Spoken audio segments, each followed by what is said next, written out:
नमस्कार। स्वागत है सारथी द मेंटोर के ऑनलाइन प्लेटफॉर्म पर। और हम यहाँ पर इतिहास विषय की विशेष कक्षाओं को देखने जा रहे हैं। साथ में इससे पहले हमने एक क्लास की है जिसमें हमने समझा है कि इतिहास क्या है, इतिहास क्या है और उसे किस तरह से समझा जाए, किस तरह से पढ़ा जाए, हमने ये समझा है। तो उम्मीद है कि सबने क्लास देख के और समझ लिया होगा कि इतिहास क्या है और उसे किस तरह से पढ़ा जाए, क्योंकि इतिहास को माना जाता है कि एक परेशान करने वाला सब्जेक्ट है, लेंदी सिलेबस है, बहुत सारी समस्याएं इतिहास के साथ में है।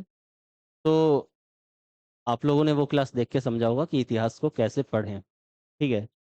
अब हम यहाँ पर बात कर रहे हैं कि देखिए, पहले एग्जाम्स का डिफरेंस हमें समझना जरूरी है, क्योंकि हमने ये तो समझ लिया कि इतिहास क्या है। इतिहास में राजनीति भी आती है, इतिहास में भौतिक भी आता है, इतिहास में विज्ञान भी आता है, इतिहास में अर्थशास्त्र भी आता है, इतिहास में सामाजिक भी आता है, संस्कृतियां भी आती हैं, भूगोल भी आता है। एक संश्लेषित इतिहास को हम देखते हैं। हालांकि समस्या यह है कि हमारा जो पाठ्यक्रम होता है और हमारी जो शिक्षण पद्धति है उसमें अभी संश्लेषित इतिहास के नाम पर हमने हिस्ट्री को बांटा हुआ है भागों में, जैसे प्राचीन इतिहास, मध्यकालीन इतिहास, आधुनिक इतिहास। अब जब ये इस तरह से हमने बांटा हुआ है तो हमारी मजबूरी है कि हम इसी तरह से पढ़ें। इसके अलावा नहीं तो ये होना चाहिए कि इतिहास में जो अर्थव्यवस्था प्राचीन काल से और आधुनिक काल तक अर्थव्यवस्था किस तरह से बदलाव हुए हैं, उस सारी अर्थव्यवस्था को हम एक नज़र में देखें, मतलब एक साथ देखें बदलाव को। हम राजनीति में किस तरह से बदलाव हुए हैं वो राजनीति एक साथ देखें। हम हमारी इकोनॉमी अर्थशास्त्र में किस तरह से हमारा डेवलपमेंट हुआ है हम वो देखें। हमारे समाज में किस तरह से बदलाव हुए हैं, हमारी संस्कृतियों में किस तरह से बदलाव हुए हैं। तो हमें ये काल विभाजन के स्थान पर उस संश्लित इतिहास को समझते हुए और उस पैटर्न में भी समझना चाहिए। लेकिन क्योंकि हमें अभी तक शिक्षण पद्धति में इसी तरीके से प्रयोग किया गया है तो हम भी इसी तरह से प्रयोग अभी के लिए करेंगे फिलहाल। और बाद में लास्ट में जाके हम एक बार पूरे प्राचीन काल से और वर्तमान तक इकोनॉमी, अर्थशास्त्र, राजनीति, सामाजिक संस्कृतियां और सारी चीजें हम वहाँ पर देखेंगे। तो फिलहाल हम आज जैसा कि आप देख रहे हैं हिस्ट्री की टाइमलाइन देखने वाले हैं। और देखिए, इसे करने से पहले मैं आपको बता दूं कि हिस्ट्री में वनडे एग्जाम के लिए भी हिस्ट्री होती है, जनरल कंपटीशन के लिए। Upper level exams TGT, PGT and UPSC, PCS, net, JRF, सब चीज़ों के लिए इतिहास आता है। अब जब सब चीज़ों में इतिहास आ रहा है, सारी परीक्षाओं में इतिहास आ रहा है, तो फिर हम अलग अलग क्यों पढ़ें, एक ये सवाल है। अलग अलग ना पढ़ें तो परीक्षाएं अलग अलग क्यों कराई जा रही हैं। एक परीक्षा कराते और सभी जगह अलग अलग उसके अंक हिसाब से दे दिए जाते, लेकिन ऐसा नहीं है। तो देखिए, दोनों ही चीज़ें हैं। कुछ कॉमन चीज़ें हैं, बेसिक चीज़ें, जैसे हिस्ट्री टाइमलाइन है। इतिहास का समय जिस हिसाब से बदला है वो कभी नहीं बदलने वाला। तो ये टाइमलाइन कभी नहीं बदलने वाली है, समय रेखा जैसे चलिए। पहले प्राचीन काल में अगर पहले हड़प्पा सभ्यता, वैदिक काल, उसके बाद महाजनपद आए, तो हमेशा हम किसी भी अ, परीक्षा के लिए पढ़े, हमेशा यही आएगा।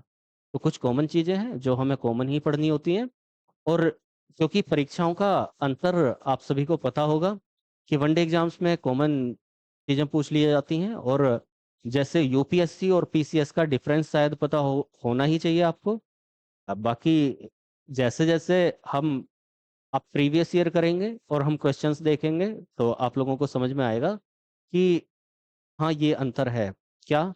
जैसे कि पीसीएस में फैक्ट्स पर ज़्यादा ध्यान दिया जाता है और यूपीएससी में फैक्ट्स के अलावा कॉन्सेप्ट्स पर ज़्यादा ध्यान दिया जाता है कि स्टूडेंट के कॉन्सेप्ट कितने क्लियर हैं, उसकी अवधारणाएं कितनी क्लियर हैं। ठीक है, अर्थात एक तरफ फैक्ट्स ज़्यादा देखे जा रहे हैं, कॉन्सेप्ट भी देखे जा रहे हैं, ऐसा नहीं है नहीं देखे जा रहे हैं पीसीएस में, लेकिन यूपीएससी में कॉन्सेप्ट पर ज़्यादा ध्यान दिया जा रहा है, अवधारणाएं कैसी हैं स्टूडेंट की, वहां पर ज़्यादा ध्यान दिया जा रहा है। टीजीटी पीजीटी क्योंकि विषय संबंधित एग्जाम होता है, तो वहां पर हमें ये देखा जाता है कि स्टूडेंट कितना कैपेबल है, उसकी क्षमता कितनी है, उसे कितने फैक्ट्स और कितनी चीजें हिस्ट्री से रिलेटेड तैयार हैं कि वो स्टूडेंट्स को पढ़ा पाए। टीजीटी पीजीटी में ये देखा जाता है, स्टूडेंट अगर 10वीं 11वीं 12वीं क्लास के बच्चे ने कोई क्वेश्चन पूछ लिया, तो उसके कॉन्सेप्ट और फैक्ट दोनों चीजें टीचर को पता हैं या नहीं है, तो ये चीज देखी जाती है टीजीटी और पीजीटी में। अब अगर नेट जेआरएफ की बात करें, तो नेट जेआरएफ अर्थात आप शोधार्थी बनेंगे, शोध करेंगे, और नेट यूजीसी असिस्टेंट प्रोफेसर बनेंगे। तो एक तरफ आप पढ़ाएंगे और एक तरफ आप शोध करेंगे, तो दोनों के लिए जरूरी है कि आप केवल फैक्ट्स पर डिपेंड ना हो जाएं, आप केवल कॉन्सेप्ट पर डिपेंड ना हो जाएं।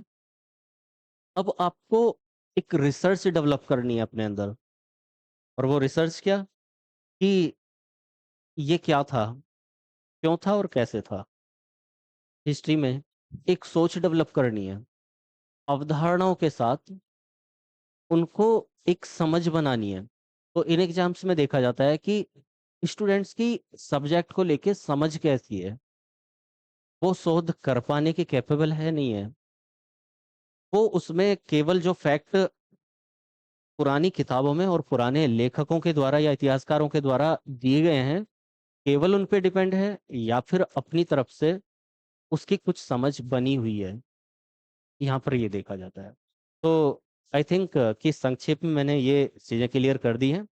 अब दूसरी चीज़ कि देखिए, वनडे एग्जाम के लिए भी सिलेबस रहता है, और वनडे एग्जाम के लिए भी कोर्सेज रहते हैं, और हो सकता है कि वनडे एग्जाम के लिए, जनरल कंपटीशन के लिए हिस्ट्री का कोर्स आप देखें और मैं पढ़ा रहा हूँ और सेम टाइमलाइन हो, लेकिन वहाँ पर उस टाइमलाइन को समझाने का और यहाँ पर इस टाइमलाइन को समझाने का, दोनों में डिफरेंस थोड़ा सा रहेगा। टाइमलाइन सबके लिए एक हो सकती है, लेकिन आगे चल गए अगर महाजनपद है, तो वनडे एग्जाम जनरल कंपटीशन के लिए महाजनपद बिल्कुल बदला हुआ होगा, और इस कोर्स के लिए महाजनपद बिल्कुल बदला हुआ होगा। आप देख सकते हैं इस चीज को। तो अब वही बदलाव हमें पढ़ते हुए भी लाना है।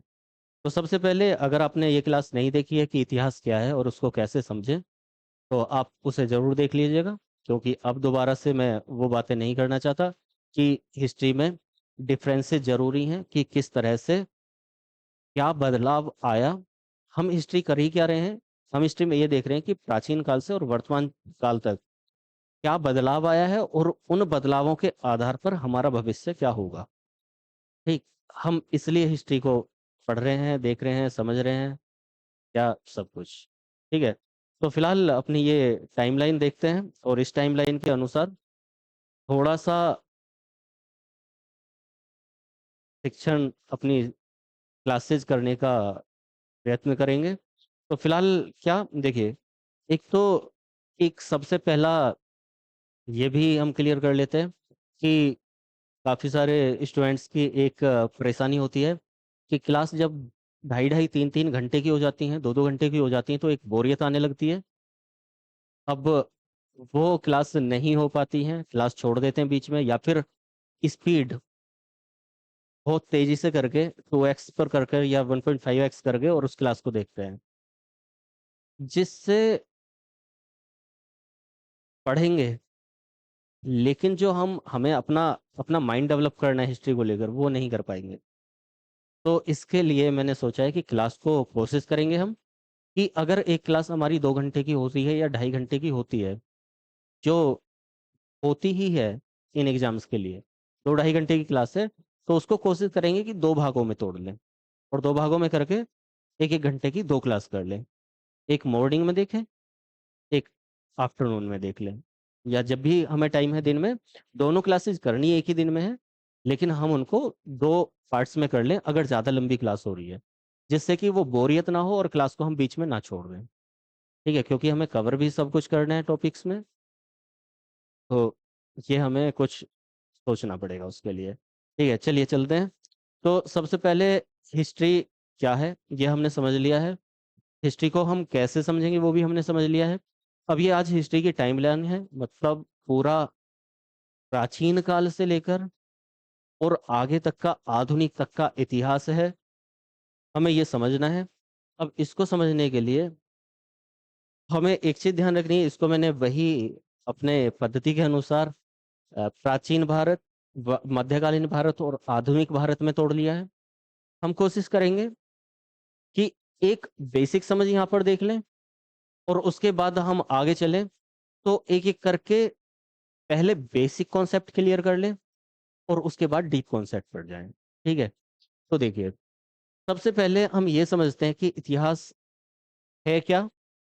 वहां पर तो लास्ट क्लास में हमने किया था कि इतिहास क्या है बेसिकली। अब यहाँ पर हम कर रहे हैं कि इतिहास माना किसको जा रहा है। तो वहां पर हमने किया था कि इतिहास अन्वेषणों से जो प्राप्त ज्ञान है उसको हम इतिहास कह रहे हैं। अगर हमें कोई रिसर्च की है हमने, वो चाहे साहित्य पर है, चाहे फिर हमने कोई अन्वेषण किए हैं और हमें खुदाई से कुछ मिला है, कुछ मोहर मिली है, मूर्तियां मिली हैं, उन सब पर रिसर्च की है और हमने कुछ प्रमाणित चीजें पाई हैं, तो उसको हम इतिहास बोल रहे हैं। ठीक। अब लेकिन इतिहास यहाँ पर क्या, तो यहाँ पर देखिए, एक यहाँ पर शब्द दिखेगा प्राक ऐतिहासिक। यहाँ पर शब्द है हमारे पास में प्राक ऐतिहासिक। ठीक है, अब यहाँ पर लिखा हुआ नहीं है, यहाँ पर मैं लिख देता हूँ आद्य ऐतिहासिक। आद्य, आद्य ऐतिहासिक। नोट्स के लिए आप लोग ये कीजिएगा कि नोट्स आप बनाते चलें। ऐसा हो सकता है कि पहले क्लास कर लें, उसके बाद एक बार बाद में क्लास करने के बाद में पहले क्लास ऐसे ही समझें बिना नोट्स बनाते हुए, फिर उसके बाद जब आप दोबारा से देखें तो नोट्स बनाते चले। आपका रिवीजन भी हो जाएगा, कोई डाउट है वो भी हो जाएगा, आप डाउट पूछ लेंगे और वहां पर नोट्स भी बन जाएंगे। ठीक है, ऐसा कर सकते हैं आप। तो देखिए, ये प्राक ऐतिहासिक काल और ये आद्य ऐतिहासिक काल। ठीक, इसको हम प्रोटो हिस्ट्री बोल रहे हैं, सॉरी, प्री हिस्ट्री, और ये प्रोटो हिस्ट्री। अब दोनों मतलब क्या है, ध्यान से समझिएगा कि हमारे साथ हुआ क्या है कि हम, हमारा जो इतिहास है, ब्रिटिश के अधीन अपना देश था काफी लंबे समय तक। अब इतिहास लेखन की प्रक्रिया भी ब्रिटिश ने शुरू की, वो अभी हम नहीं देख रहे हैं। नेट जेआरएफ के लिए अलग से वो क्लासेज रहेंगी, तो आप लोग उन्हें अलग से देख सकते हैं कि लास्ट में जाके कि किस तरह से इतिहास लेखन होता है, क्या होता है वो सिलेबस के अकॉर्डिंग। तो फिलहाल तो यही हमें करना है कि क्या हम हिस्ट्री किसको मान रहे हैं। अब उन लोगों ने जिस तरह से हमें हिस्ट्री को दिखाया हमने वो माना, लेकिन हम करें क्या। तो देखो, ये प्राक, हम यहाँ से इतिहास को मान रहे हैं। ठीक है, अब जब यहाँ से इतिहास को मान रहे हैं तो हमने वैदिक सभ्यता भी पढ़ी है इतिहास में, हमने सिंधु सभ्यता भी पढ़ी है, लेकिन ये इतिहास तो है, लेकिन ये आद्य इतिहास है। तो सबसे पहले इनका मतलब समझना होगा। प्री का मतलब आप अच्छे से जानते होंगे, या प्राक हिंदी में है तो उसका अर्थ अच्छे से जानते होंगे, इसका मतलब होता है पहला। हम्म, पहला मतलब क्या, हम ऐसा कर लेते हैं, लिखना किसी चीज को और पढ़ना, तो दो चीजें हमारे पास आती हैं। हाँ, हम इतिहास में किससे ज्ञान की प्राप्ति कर रहे हैं, एक तो जो हमें पुरानी चीजें हैं तो खुदाई उदाई से जो मिल गया है उससे, और दूसरा लेखन से हमें कोई साहित्य मिला है और वो साहित्य हमने पढ़ा है और उसको प्रमाणित किया गया है। ठीक, हम उससे इतिहास को मान रहे हैं। अब यहाँ पर क्या है, यहाँ पहले बेसिक चीज समझिए। एक ये प्राक है, प्राक ऐतिहासिक, एक अलग से पेज ले लेते हैं।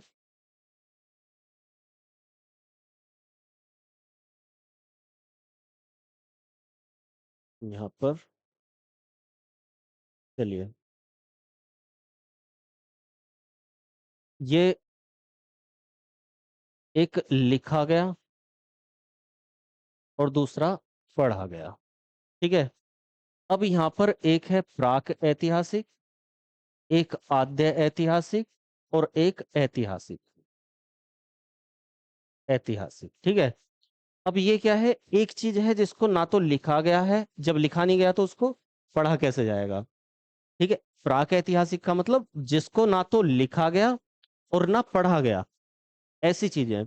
मतलब पुराने टाइम में, अब से 8-10 हज़ार साल के पहले और लाखों वर्षों तक, ठीक, कुछ कोई लिपि नहीं थी, कोई लेखन नहीं था, किसी ने लिखा नहीं।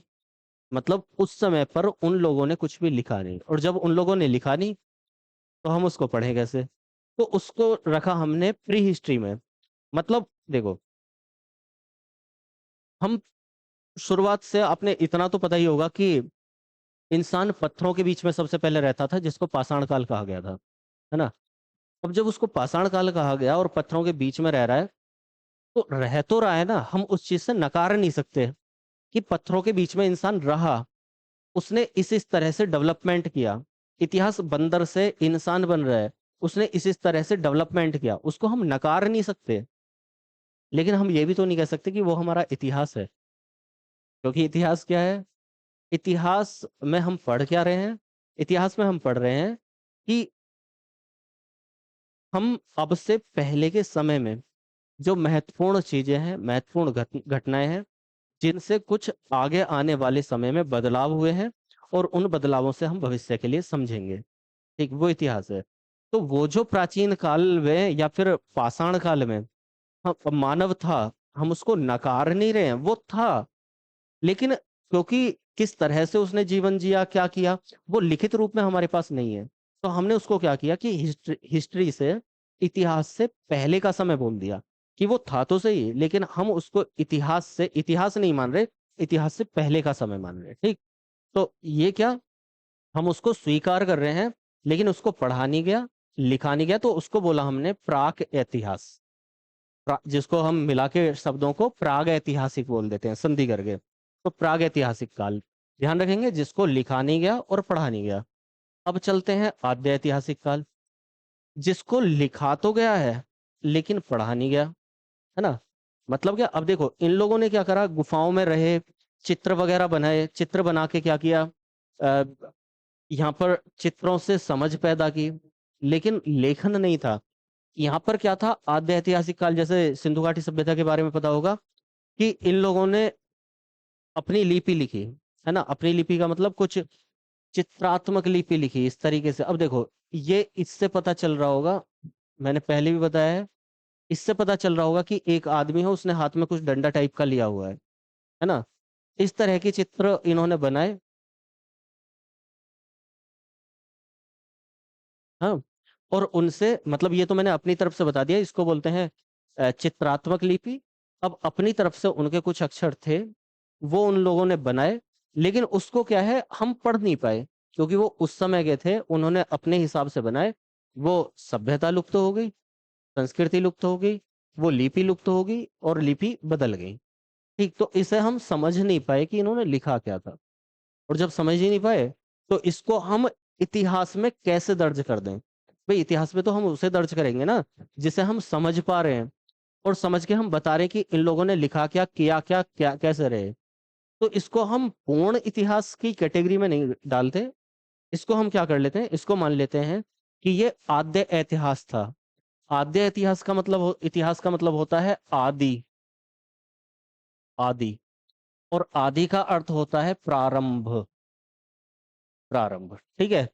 तो इसका मतलब क्या है, ये इतिहास का प्रारंभ तो हो चुका था, शुरुआत हो चुकी थी, लेकिन उसको हम पूर्ण इतिहास की कैटेगरी में नहीं डाल रहे, क्योंकि वहां से हम उन चीजों को प्रमाणित नहीं कर पा रहे। और प्रमाणित क्यों नहीं, मतलब इनके लेखन को प्रमाणित नहीं कर पा रहे, समझ नहीं पा रहे। ठीक है। तो इसको हमने बोला कि ये इतिहास का प्रारंभ है। समझ गए? वैसे ही हमने किस किस को बोला, एक हड़प्पा सभ्यता को और वैदिक सभ्यता को। अब देखो, हमारे वेदों में जो ज्ञान समाया हुआ है उसको हम इतिहास नहीं कह रहे, हम उसको क्या बोल रहे हैं, ग्रंथ बोल रहे हैं।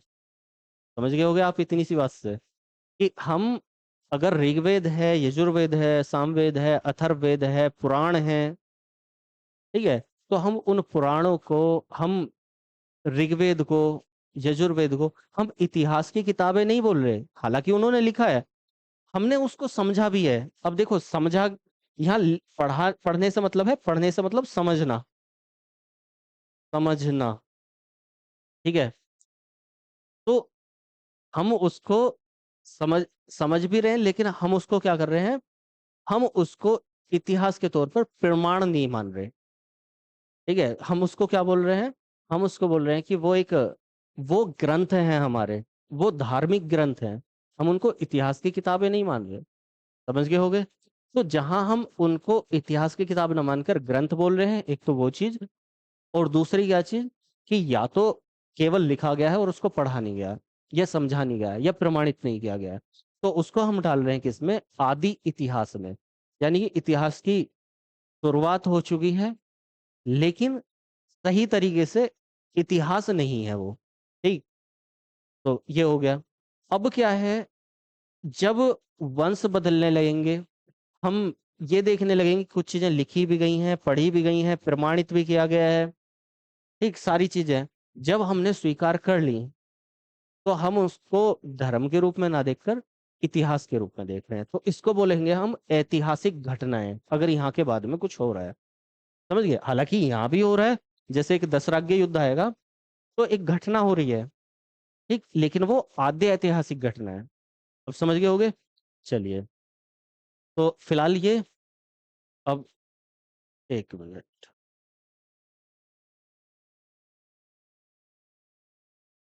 देखिए, अब यहाँ पर थे हम, तो ये क्या था हमारा, पाषाण काल, प्राक ऐतिहासिक काल। उसके बाद सिंधु घाटी सभ्यता आई और वैदिक काल आया। तो ये क्या थे हमारे,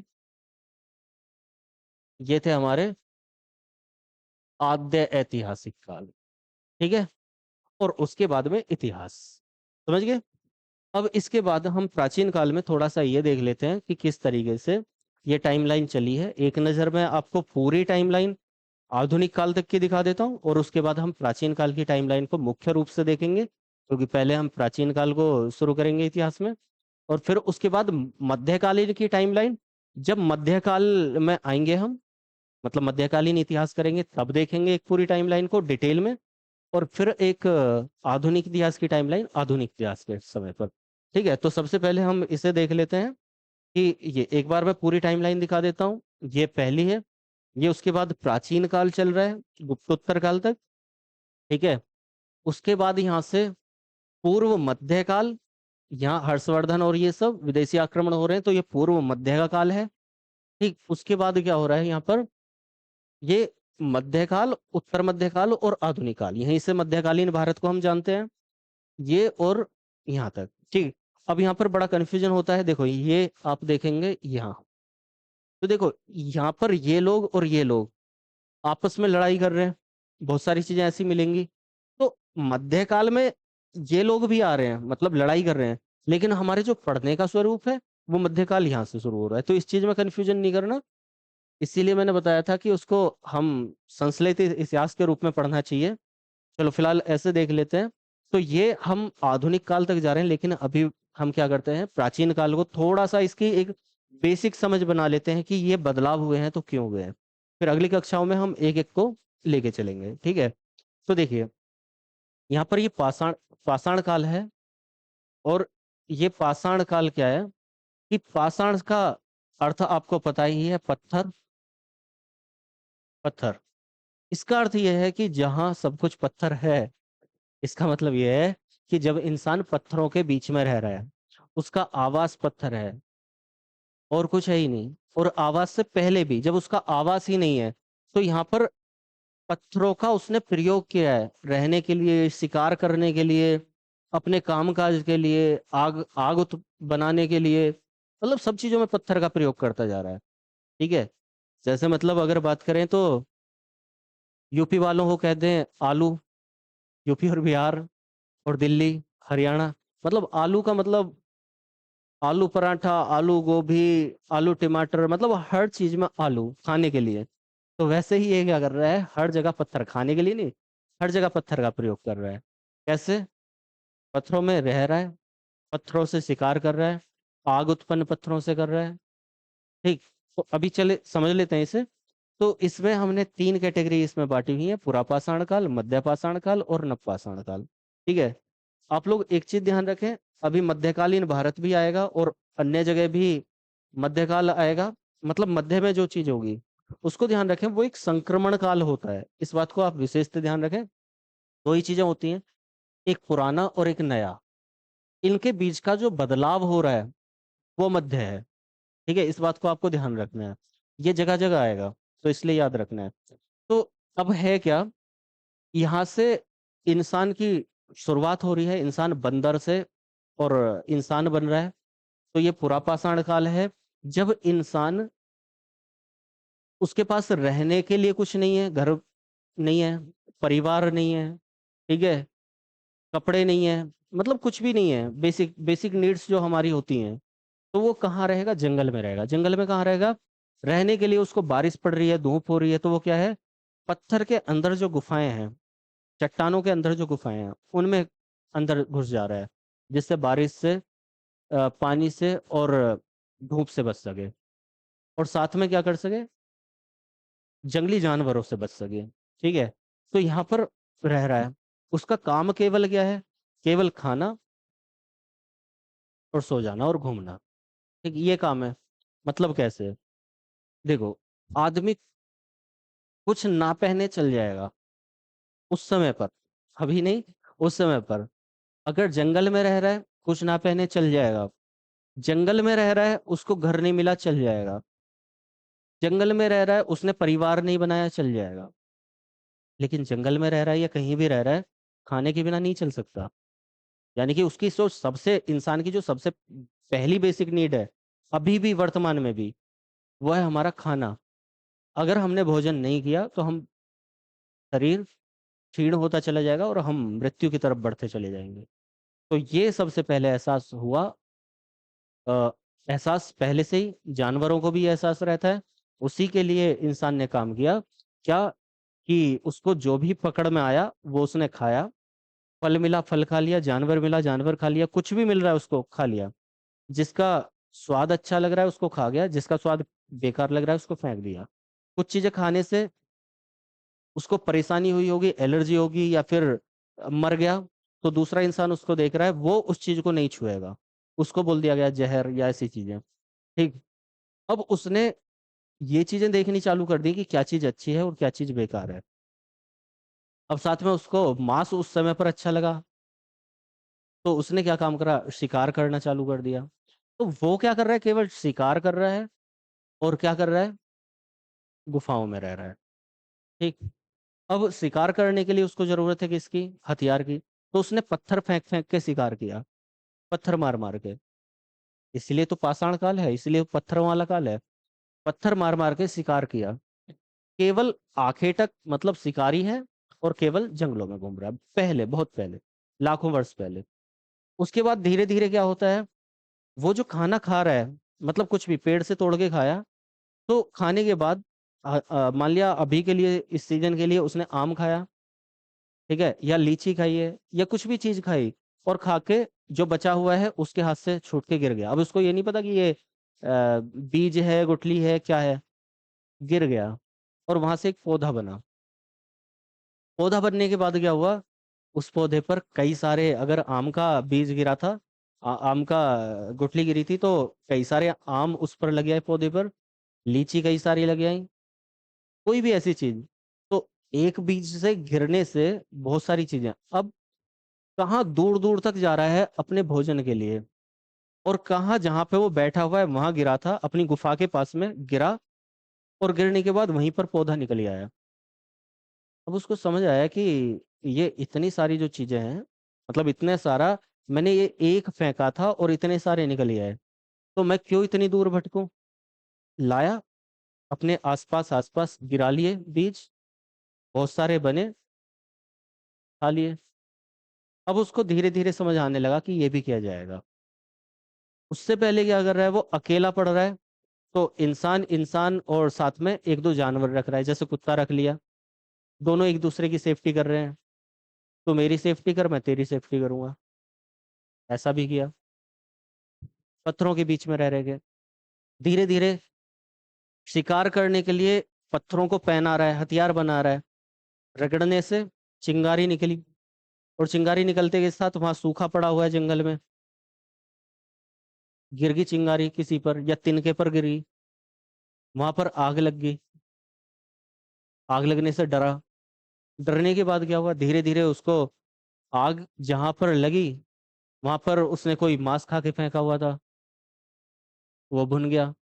उसको टेस्ट आया कि अरे वाह, ये तो अच्छा है, पहले से ज्यादा अच्छा है, बदबू नहीं आ रही है। उसने अगली बार से पकाकर खाना शुरू कर दिया। तो चीजें डेवलप होती चली गई। सामान रखने के अब धीरे धीरे क्या कर रहा है कि एक जगह पेड़ बना, दूसरा पेड़ बना, तीसरा पेड़ बना, उसने एक ऐसा थोड़ी दूर में वो सारे बीज बखेर दिए, सारे बीज बने। अब वो जब उसने बीज वहां पर बोए हैं तो उनकी रक्षा भी करेगा, कोई दूसरा आकर ना खा जाए उन्हें। वहीं बैठा रहेगा। बैठने के लिए उसने क्या करा, पत्थर, अब बोल रहे कि गुफा में कहाँ जाऊं मैं और जंगल में कहाँ जाऊं, दोनों के बीच का रास्ता अपनाता हूँ। पत्थर उठा के लाया, पत्थर रखे अपने चारों तरफ, और चारों तरफ पत्थर रखने के बाद ऊपर एक के ऊपर एक पत्थर और दीवारें बना ली। उन उसके बीच में बैठा हुआ है, कोई और ना तोड़ के ले जाए, ध्यान से देख रहा है। छोटा सा दीवार में स्पेस बनाकर देख रहा है। अब धीरे धीरे धीरे धीरे उसको समझ आने लगेगा कि अगर इसके ऊपर मैं कुछ ढक दूं, छप्पर टाइप का, तो ये तो मेरा, कोई मुझे बाहर से देख नहीं पाएगा और मैं यहाँ सुरक्षित रहूंगा और यहीं पर रह लूंगा। गुफाओं में जाने की क्या जरूरत है। धीरे धीरे उनको मिट्टी से लेप करने लगा, जिससे कि पानी ना आए, ये सब ना हो, कोई बाहर से ना देखे। अब वो उसका घर तैयार होने जा रहा है, घर तैयार हो रहा है। उसके आसपास का एक खेत तैयार हो रहा है, कृषि तैयार हो रही है। अब जैसे जैसे कृषि तैयार होती चली जाएगी, वो ज्यादा बीज अगर बिखर गए हैं, अब उसके आसपास वो बोलेगा कि मैं अकेला पड़ रहा हूँ। ठीक है। जब अकेला पड़ रहा हूँ तो वो दूसरे इंसान को, दूसरे आदमी को बोलेगा कि एक काम कर, मेरे पास रह ले। और जब पास रहेगा तीसरे को बोलेगा पास रह ले। ऐसे ये 10-12 लोग अगर साथ में रहेंगे तो कोई हल्का फुल्का जानवर आने से उनके पास बचेगा, डरेगा। अब जब वो एक साथ एक ग्रुप में रहेंगे तो डरेगा। अब वो क्या करेंगे कि एक बीज दूसरा डाल रहा है, एक दूसरा डाल रहा है, उन्होंने अलग अलग तरह के खेत बना लिए। खेत का मतलब छोटे छोटे, अभी के वाले खेत नहीं, थोड़ी थोड़ी दूर के, अपने खाने लायक उन्होंने खेती कर ली। अब उनको रहने को वहीं पे मिल रहा है, साथ में रहने को मिल रहा है, खेती वहीं पे मिल रही है, वो पशुपालन छोटा मोटा कर रहे हैं। अब इस चीज को क्या क्या कहेंगे, एक एक ग्रुप। ठीक है। वैसा ही ग्रुप उनसे थोड़ी दूर बन रहा है, 2 4 5 7 किलोमीटर पर, या 1 2 किलोमीटर पर, या कुछ मीटर पर एक दूसरा ग्रुप है। एक ये ग्रुप है, एक इधर ग्रुप है, एक उधर ग्रुप है। उनको समझ में आने लगा कि अगर हम इस तरह से रहेंगे तो कोई जंगली जानवर नहीं रहेगा। अब जब ये सब लोग रह रहे हैं तो वो क्या करेंगे, एक ने आम के पेड़ लगाए हुए हैं, दूसरे ने लीची के लगाए हुए हैं, एक ने गेहूं लगाया हुआ है, दूसरे ने चना लगाया। केवल एक एग्जांपल दे रहा हूँ अभी के लिए, ये मत इमेजिन करने लगे ना कि चना तब होता था या आम तब होता था, केवल एक एग्जांपल। अब जो पहली फसल है वो जौ और गेहूं या जो भी है, वो हम आगे चल के करेंगे। तो फिलहाल क्या कि अलग अलग चीजें अलग अलग उन्होंने बोली। अब वो देख रहा है कि तेरे पास तो ये चीज है, ये मुझे अच्छी लग रही है, मुझे दे दे थोड़ी सी, मेरे में से ले ले। एक एक ग्रुप ने अलग अलग चीजें बोई। वो आपस में क्या करने लगे, वस्तु विनिमय, आदान प्रदान करने लगे, इंटरचेंज करने लगे कि हमारी चीजें लो, हमारे इतनी चीजें दे दो। अब धीरे धीरे धीरे धीरे उन्हें समझ आने लगी कि भाई ये जो हम आदान प्रदान कर रहे हैं, ये तो बड़ी गड़बड़ हो जाएगी। कैसे कि हमने जो गेहूं बोया है, और इन्होंने जो दूसरी चीज बोई है, इनकी चीज की कीमत कम है और हमारी की ज्यादा है। ठीक है, तो ये तो गड़बड़ है। और ज्यादा कम का मतलब कि कोई चीज कम हो रही है तो कीमत ज्यादा, कोई चीज ज्यादा हो रही है तो कीमत कम। तो अगर ऐसा है, तो उन्होंने क्या काम किया, एक प्रणाली बनानी शुरू करेंगे कि इतने के बदले इतना तुम दोगे तब हम तुम्हें थोड़ी चीज देंगे, क्योंकि इसकी इसके ये क्या है, इसकी कीमत ज्यादा, ये स्वादिष्ट ज्यादा है। ऐसा मान लेते हैं कि ये स्वादिष्ट ज्यादा है, तुम्हारी स्वादिष्ट कम है, तो तुम ज्यादा दो, हम कम देंगे। उससे कीमत लगने लगी वस्तुओं की, खाद्य सामग्री की। और जब ये प्रोसेस चलेगा कि एक एक ग्रुप यहाँ, एक ग्रुप वहाँ, एक ग्रुप वहाँ, एक ग्रुप वहाँ, और वो आपस में चीजों का आदान प्रदान कर रहे हैं। अब वो मूल्य देखने लगे कि ये कम दो, वो ज्यादा दो, और ये करो वो करो। वस्तु विनिमय कर रहे हैं, पैसा करेंसी है नहीं, आपस में चीजों को आदान प्रदान कर रहे हैं। तो वहां से सभ्यताएं जन्म लेंगी। और वही सभ्यताएं ये हमारी सभ्यता के रूप में निकल के आएंगी। तो ये एक बेसिक समझ बना रहा हूँ। अभी यहाँ पर हम क्वेश्चन ये सब नहीं कर रहे, क्वेश्चन भी यहाँ पर निकल रहे हैं हालांकि, लेकिन एक बेसिक समझ कि किस तरीके से डेवलपमेंट चला प्राचीन काल में, ठीक, केवल वो कर रहे हैं। तो यहाँ पर क्या हुआ कि उसने पहले ऐसी जंगलों में घूम रहा है, गुफाओं में घूम रहा है, फिर वो धीरे धीरे एक जगह रहने लगा। धीरे धीरे वो पशुपालन करने लगा, नदी के आसपास रह रहा है जिससे उसको पानी मिल जाए, बीज बोने लगा और फसल बनाने लगा, कृषि करने लगा। धीरे धीरे ये सारी चीजें, अब उनको रखने के लिए स्पेस बनाने लगा, बर्तन बनाने लगा खाने के लिए। तो ये सारी चीजें वो करने लगा, एक जगह से दूसरे जगह जाने के लिए जो बर्तन के लिए चाक बनाया था उसको पहिए के रूप में बनाने लगा। पहिए दो जोड़ के और गाड़ी बना दी, कोई भी जानवर उसमें लगा दिया या खुद ही खींच रहा है। उसको ये पता नहीं था कि घर्षण क्या होता है। अभी का जो सिद्धांत है, स्थैतिक घर्षण, लुढ़कवां घर्षण क्या होता है, मतलब इस चीज को अगर हम लुढ़काएंगे तो क्योंकि ये गोल है सिलेंडर, तो वो आसानी से जाएगा। अगर हम इसी चीज को खींचेंगे तो वो घर्षण ज्यादा लगेगा, वो धीरे चलेगा। ये बेसिक समझ उसको आने लगी कि अगर मैं अनाज को एक बड़े से पटरी पर रखकर और उसे खींच के दूसरी जगह ले जाऊंगा, ताकत ज्यादा लगेगी, ऐसा लगेगा वजन बहुत ज्यादा है। अगर मैं किसी गोल चीज, लुढ़कवा चीज को लगा लूं और उसके ऊपर उस तख्ते को लगा दूं और फिर उसको रख के ले जाऊं, तो वो आसानी से खिंच के जा रहा है। अब जब ये खींच के ले जा रहा है तो वो सोच रहा है कि जो मैंने ये पाल रखा है ये किस दिन काम आएगा, चलो मैं नहीं खींचता, इससे खिंचवा लेता हूँ, इतना भी काम मैं क्यों करूँ। आलसी बनने लगेगा धीरे धीरे। तो वहां क्या हो रहा है, वहां पर ये डेवलपमेंट उसका चल रहा है, उसकी सोच का डेवलपमेंट चल रहा है, विकास चल रहा है। और जैसे जैसे सोच बढ़ती जाएगी, बदलती जाएगी, तो वहां पर क्या होगा, वहां पर धीरे धीरे क्या होने लगेगा, एक सभ्यता जन्म लेती जाएगी। सभ्यताएं, ठीक है। अब यहाँ पर एक चीज का ध्यान रखना है कि यहाँ पर जो एक बहुत बड़ा कंफ्यूजन है वो क्या है, कि ये पहले सिंधु घाटी सभ्यता खत्म हुई, पहले पाषाण काल खत्म हुआ, फिर सिंधु घाटी सभ्यता आई। फिर सिंधु घाटी सभ्यता खत्म हुई, वैदिक काल आया। फिर वैदिक सभ्यता खत्म हुई, महाजनपद आया। ठीक है, ऐसा ध्यान ना करें बिल्कुल भी, ऐसा विचार अपने मन में लाएं लाएं। कोई भी जो हिस्ट्री का टाइम है वो ऐसा नहीं कि पहला खत्म हुआ दूसरा आया। ऐसा नहीं है कि मध्यकालीन प्राचीन भारत खत्म हुआ और 1206 1207 या कभी से मध्यकालीन भारत तुरंत निकल के आ गया। ऐसा कदापि नहीं होगा। और ऐसा भी नहीं होगा कि केवल एक समय पर एक ही सभ्यता चल रही है। उदाहरण के लिए मैंने बताता हूँ और बता रहा हूँ फिर से। आप ऐसा माने कि एक हाईली डेवलप्ड सिटी जैसे मुंबई, या फिर अगर हम विदेश की बात करें तो कोई और हो सकता है, टोक्यो हो सकता है, वॉशिंगटन हो सकता है, लंदन हो सकता है। या अपने इंडिया की बात करें तो मुंबई हो सकता है, दिल्ली हो सकता है, बेंगलुरु हो सकता है, ठीक, मेरठ, गाजियाबाद, कोई भी हो सकता है। और एक पिछड़ा हुआ, बिल्कुल बैकवर्ड, जिसको हम बोलेंगे कि जंगल वाला इलाका, झारखंड का, जहां पर जनजातियां रहती हैं, एक वो भी हो सकता है।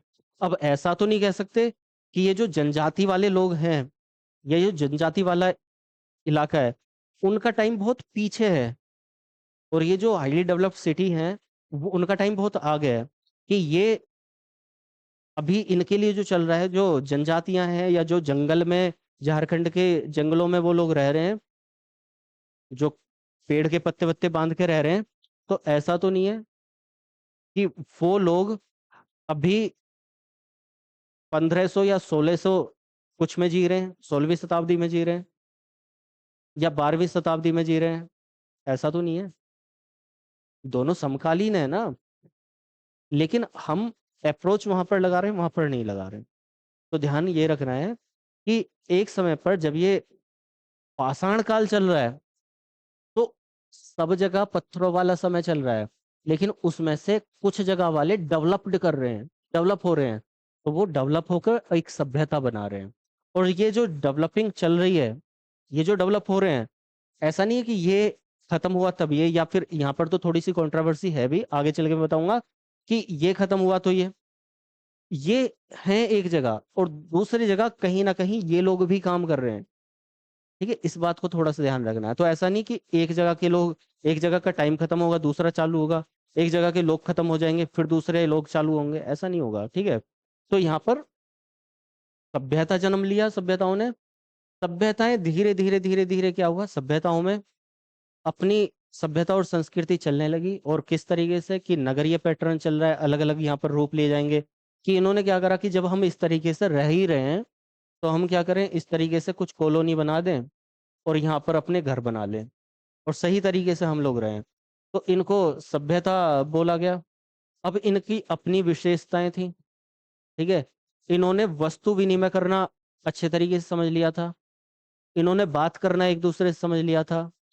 सभ्यता का मतलब ही है कि सभ्य बनने लगा इंसान, यहाँ से पहाड़ वहाड़ों इनके गुफाओं उफाओं से निकल के सभ्य बनने लगा। इन्होंने आपस में वस्तुओं का आदान प्रदान करके व्यापार करना शुरू कर दिया। इन्होंने ये सोचना शुरू कर दिया कि ये जो विश्व है, वो विश्व क्या है, कि वहां पर कुछ शक्तियां हैं, ये सोचना शुरू कर दिया। ठीक है, तो यहाँ पर लोगों को समझ आने लगी है। ठीक, पहली नगरीय सभ्यता बन रही है। इसके बारे में बोला जाता है कि कुछ यहाँ पर प्रलय आई, बाढ़ आई, या फिर इन लोगों ने इनके ऊपर आक्रमण कर दिया। अब जब इन लोगों ने इनके ऊपर आक्रमण करा है, तो सारे तो खत्म नहीं हो गए। ठीक, तो बहुत सारी यहाँ पर थोड़ी सी इसके लिए कंट्रोवर्सी है। इसीलिए कि ये क्या है, आद्य ऐतिहासिक काल है। ठीक है, पूरी तरीके से प्रमाणित नहीं बोल रहे हैं हम इसे। तो यहाँ पर जो हमें चीजें मिली हैं, हम उनको प्रमाणित बोल रहे हैं। यहाँ पर हुआ क्या, कैसे हुआ, वो थोड़ा सा है। तो फिलहाल क्या कि यहाँ से, अभी यहाँ पर केवल एक थीम समझ रहे हैं। तो यहाँ से इंसान ने बदलना शुरू किया, सभ्य बनना शुरू किया। अब जब ये सभ्यता हो जाएगी, और कुछ कुछ ये सभ्यता तो धीरे धीरे करके खत्म हो जाती है। ठीक है, कैसे, नदियों के किनारे लोग रह रहे हैं। इस सभ्यता में जो लोग हैं, जो बसापते हैं, जो नगर हैं, वो सब कहाँ पर हैं, नदियों के किनारे। यानी कि जल ही जीवन है, जल मिलेगा तो जीवन रहेगा। तो उसी पैटर्न को अपनाते हुए वहां पर रह रहे हैं। और इन्होंने तरह तरह की सोच डेवलप की है। पैसे से रिलेटेड इनके अपने खेल हैं, अपने खेलों में मस्त हैं, शांति से जी रहे हैं, बिना लड़ाई झगड़ों के जी रहे हैं, आराम से व्यापार कर रहे हैं एक दूसरे के साथ, एक शहर से दूसरे शहर जा रहे हैं, और वहां पर अपनी वस्तु को दे के आ रहे हैं, उनकी वस्तु लेके आ रहे हैं। तो ये सारे काम यहाँ पर ये लोग कर रहे हैं। अब इनसे थोड़ा सा अलग होकर जब ये सभ्यता खत्म होती है, तो यहाँ पर एक सभ्यता आती है, ग्रामीण सभ्यता, वैदिक सभ्यता। अब कहेंगे कि ये शहर से गांव कैसे आगे वापस, तो बहुत सारी कंडीशंस हो सकती हैं, आगे जाके समझेंगे हम। इसीलिए क्या क्यों कैसे यहाँ पर करना है।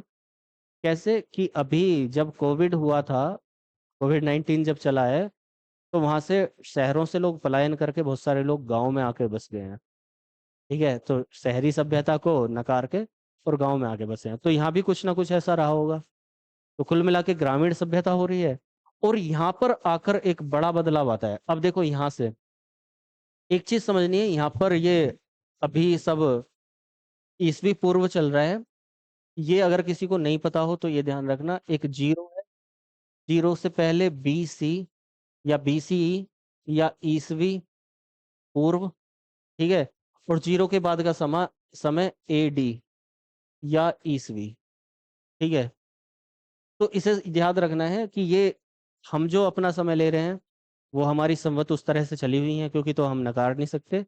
तो यहाँ पर ये समय ले रहे हैं हम किसका, ईसा मसीह के जन्म का, 0। और उससे पहले का समय BC, बिफोर क्राइस्ट, और AD, और या फिर ईसवी पूर्व, ईसवी के पूर्व, और ये ईसवी, ईसवी के बाद। इस चीज को ध्यान रखना है, आगे चल के यहाँ थोड़ा सा कंफ्यूजन होगा, क्योंकि जब मैं ये बोलता हूँ कि प्राचीन धार्मिक आंदोलन कब हुआ, तो BC में या AD में, ईसवी पूर्व में या ईसवी में, तो वहां पर थोड़ा सा कंफ्यूजन हो जाता है। अभी देखने में साथ में लगता रहेगा, लेकिन एग्जाम में कंफ्यूजन होता है, तो इसको हम देख के चलेंगे। तो फिलहाल क्या, एक वैदिक सभ्यता है, अब उसमें भी ऋग्वैदिक और उत्तर वैदिक। तो यहाँ पर ऐसा क्या हो गया कि वैदिक सभ्यता को भी दो हिस्सों में बांटना पड़ा। तो पहले इसे समझेंगे, यहाँ पर लोग क्या है, उस सभ्यता को समझना है, क्योंकि एक सभ्यता है, अब सभ्यता है, नारी को पूर्ण सम्मान है, लोग शांति से जी रहे हैं, शब्दों पे विचार कीजिए, नारी को पूर्ण सम्मानता है, लोग शांति से जी रहे हैं, अपना नैतिकता से जी रहे हैं, एक दूसरे को प्रेम के साथ जी रहे हैं, उनके खेल भी हैं तो आपस में मिलजुल कर करने वाले हैं। गाय यहाँ पर, जो यहाँ पर नहीं थी, गाय यहाँ पर आ गई है, ठीक है। अब लोगों में काम बंटने लगे, क्योंकि जैसे जैसे जनसंख्या पॉपुलेशन बढ़ती रहेगी, वैसे वैसे क्या होता रहेगा, उनके काम बढ़ने लगेंगे, काम बढ़ने लगेंगे तो काम बंटने लगेंगे। एक घर में अगर 4 लोग हैं तो चारों के अलग अलग काम बांट दिए जाएं। तो वही यहाँ पे हुआ कि यहाँ पर, क्योंकि वो जो 4-5 लोग थे जो एक ग्रुप बनाकर शुरू में रह रहे थे, उन वो लोग बढ़े, उन्होंने नगर बना दिए। अब ये नगर क्या करेंगे, एक नगर, दूसरा नगर, तीसरा नगर, चौथा नगर, पांचवा नगर, ये नगर मिलकर क्या करेंगे, एक कबीला बनाएंगे। उन कबीलों का क्या होगा, सरदार होगा, ठीक है। तो यहाँ पर जो कबीलों का सरदार यहाँ भी है और यहाँ भी। तो यहाँ पर जो ऋग्वेदिक काल में है, ध्यान रखिएगा, अच्छाई, जितनी भी अच्छी चीजें चलेंगी वो ऋग्वेदिक, और जितनी भी खराब चीजें आने लगेंगी वो उत्तर वैदिक। इतना ध्यान रखना है, ठीक है। मतलब ऋग्वेदिक काल क्या है, जैसे उदाहरण के लिए मैं बताऊं कि ऋग्वेदिक काल में अब यहाँ हम प्रकृति पूजन कर रहे हैं, जितनी भी प्रकृति में चीजें हैं वो सब क्या है, उनको हम पूज रहे हैं, आग को पूज रहे हैं, हम बारिश के पानी को पूज रहे हैं, हम सूर्य देव की पूजा कर रहे हैं, हम चंद्र देव की पूजा कर रहे हैं, मतलब इस तरह से प्रकृति को पूज रहे हैं। यानी कि हमारे लिए जो देवी देवता हैं, शक्तियां हैं, वो प्रकृति हैं। हमारे लिए जो समाज है, वो सभी लोग बराबर हैं, ठीक है। लेकिन उन सब में से जो बड़ा मतलब आयु में ज्यादा है और समझदार व्यक्ति है, हमने उसको क्या करा, एक मुखिया बना दिया, परिवार का मुखिया। तो जैसे परिवार का मुखिया बना, हमने क्या काम करा, अपने मोहल्ले का मुखिया बना दिया, फिर हमने अपने गांव का मुखिया बना दिया, फिर गांव के साथ साथ हमने अपने पूरे कबीले का मुखिया बना दिया। वो कबीले का मुखिया है, बिल्कुल समझदारी से चल रहा है। सोच का डेवलपमेंट देखना किस तरीके से, अब राजनीति की भी बात करूं तो किस तरह से बदलेगी। तो वो जो कबीले का मुखिया है वो बिल्कुल सही तरीके से काम कर रहा है, कोई उसको दिक्कत नहीं है। लेकिन परेशानी कहाँ पे आएगी, जब वो मुखिया अपने बारे में सोचने लगेगा। मान लिया आपके परिवार में आपने किसी को मुठ बना रखा है, तो लेकिन वो जब अपने बारे में सोचने लगे, पैसे को अपने अपने अकाउंट में ही जमा करने लगे, तब प्रॉब्लम आएगी। और ये कहाँ पर हो रहा है, उत्तर वैदिक काल में। तो क्योंकि परिवार का एक मुखिया है और वो मुखिया काम करने लग रहा है, ठीक है, उसको सलाह देने के लिए कुछ लोग हैं, कुछ ग्रुप्स हैं, जिनको हम सभा समिति इस तरह के नाम दे देंगे, ठीक है। तो कुछ ग्रुप्स हैं, कुछ लोग हैं जो उस मुखिया को सलाह देंगे, ठीक है, उसके काम में सहायता करेंगे, ठीक। अब तो ये काम, एक तो ये काम हो गया। उसके बाद में दूसरा काम हो रहा है कि यहाँ पर वर्ण चलने लगेंगे ऋग्वैदिक काल में, वर्ण, ठीक है। लेकिन वर्ण जो है वो कर्म आधारित है, मतलब समाज के अलग अलग हिस्से बांट दिए जाएंगे। जैसे घर में भी, अगर हमारे घर में 4 लोग हैं तो चारों को काम होगा कि एक व्यक्ति है जो बाहर जा रहा है और कमा के ला रहा है ना, सोचने की बात है। दूसरा व्यक्ति है, एक घर पे साफ सफाई कर रही है महिला, है ना। एक हट्टा कट्टा नौजवान है जो इस उसमें है कि किसी से लड़ाई झगड़ा होगा तो मैं चला जाऊंगा। और एक बड़े बुजुर्ग हैं, घर के सबसे बड़े बुजुर्ग हैं, वो सबको देख रहे हैं और समझा रहे हैं। 4 कैटेगरी हो गई। तो वैसे ही 4 कैटेगरी हमारी यहाँ पर हुई ऋग्वैदिक काल में। उनको हमने ब्राह्मण, क्षत्रिय, वैश्य और शूद्र बोला। ये हमारा बड़े दुख की बात है कि इसको अलग तरीके से बाद में जाकर बना दिया गया। और ये उससे भी बड़े दुख की बात है कि हमने इसको ये नहीं समझा कि ये वास्तविक रूप में था क्या। ऐसा बोला गया कि ब्रह्मा के मस्तक से इनका उदय, हाथों से इनका, पैरों से इनका। लेकिन वो ब्रह्मा का मतलब ब्रह्म था, ब्रह्म नहीं, ब्रह्म। ठीक है। अब चलो ये हम जब टॉपिक में चलेंगे तब समझाऊंगा, लेकिन फिलहाल इतना ही कि यहाँ पर वर्णों का उदय होने लगा। और चारों वर्ण बिल्कुल समान दृष्टि से देखे जा रहे हैं। जो एक सफाई करने वाला व्यक्ति है, वो जो रक्षा करने वाला व्यक्ति था बिल्कुल उसके बराबर, जो व्यापार करने वाला व्यक्ति है उसके बराबर, क्योंकि सबने अपने अपने जिसको जैसी सहूलियत उसने वैसा काम करना चालू कर दिया। ठीक है, कोई भेदभाव नहीं, कोई वंश नहीं, कोई जाति नहीं, कुछ नहीं। लेकिन धीरे धीरे क्या होता है, यहाँ पर एक बड़ा बदलाव आता है दो चीजों से। एक तो यहाँ पर मिल रहा है लोहा। ठीक है। दूसरा क्या हो रहा है, यहाँ पर ये जो राजा था, जो कबीले का सरदार था, उस कबीले के सरदार को यह एहसास होने लगा कि अगर मैं राजा हूं, मतलब मैं सरदार हूं, तो सब लोग मुझे इतना महत्व दे रहे हैं। अगर मेरा बेटा भी सरदार बनने लग जाए तो उसको भी महत्व मिलेगा। और अगर ये जो सलाह देने वाले हैं किसी तरीके से ये हट जाएं, तो फिर मेरी मनमर्जी है, मैं कुछ भी करूं। है ना। तो यही काम होने लगा। अब यहाँ पर जाकर एक लोहा हमें मिलता है।